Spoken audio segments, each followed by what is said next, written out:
Halo guys.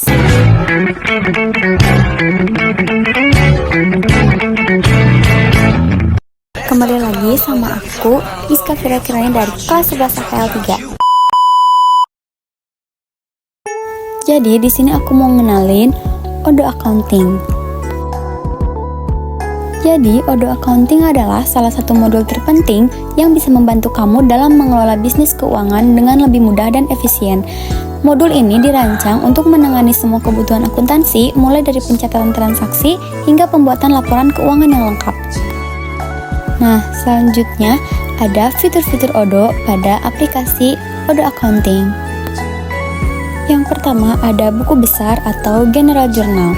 Dengan Odoo kita bisa mencatat semua transaksi keuangan dalam suatu perusahaan. Ini mencakup segala jenis transaksi mulai dari pembelian, penjualan, sampai hingga transaksi kas. Nah, ada juga jenis-jenis buku besar. Yang pertama, buku besar umum. Buku besar yang mencatat semua transaksi umum perusahaan seperti penjualan, pengeluaran, dan pendapatan. Yang kedua, buku besar piutang. Mencatat semua transaksi yang berkaitan dengan piutang perusahaan seperti penjualan kredit kepada pelanggan. Yang ketiga, ada buku besar utang. Mencatat semua transaksi yang berkaitan dengan utang perusahaan seperti pembayaran kepada pemasok. Dan yang terakhir, ada buku besar kas. Mencatat semua transaksi kas seperti menaikkan tunai atau setoran kepada bank. Nah, selain buku besar, ada juga manajemen faktur atau juga invoice management. Odoo memungkinkan untuk membuat dokumen yang dikeluarkan penjual untuk diserahkan kepada pembeli yang memuat informasi seperti jumlah barang, harga, diskon, hingga ringkasan singkatan dengan batas waktu antara penyerahan barang dan pembayaran. Faktur juga sering disebut sebagai tagihan atau invoice. Ada juga rekonsiliasi bank, proses yang menggunakan teknologi untuk mengotomatiskan perbandingan dua atau lebih set data guna mengidentifikasi ketidaksesuaian atau perbedaan. Proses ini digunakan dalam akuntansi, keuangan, dan industri lainnya untuk menyederhanakan proses piutang usaha. Selanjutnya ada manajemen pajak atau tax management.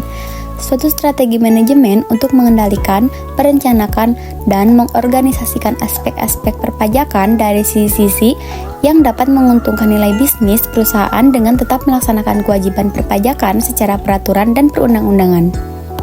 Dan yang terakhir ada laporan keuangan. Sebuah catatan informasi keuangan suatu perusahaan dalam satu periode tertentu yang dapat digunakan untuk mengabarkan situasi kinerja perusahaan tersebut dan juga biasanya mencakup neraca, laporan laba rugi, laporan perusahaan posisi keuangan, catatan dan laporan lainnya, serta materi penjelasan yang merupakan bagian integral dari laporan keuangan tersebut. Oke guys, segitu aja dari aku. Semoga bermanfaat ya. See you next time guys. Bye-bye.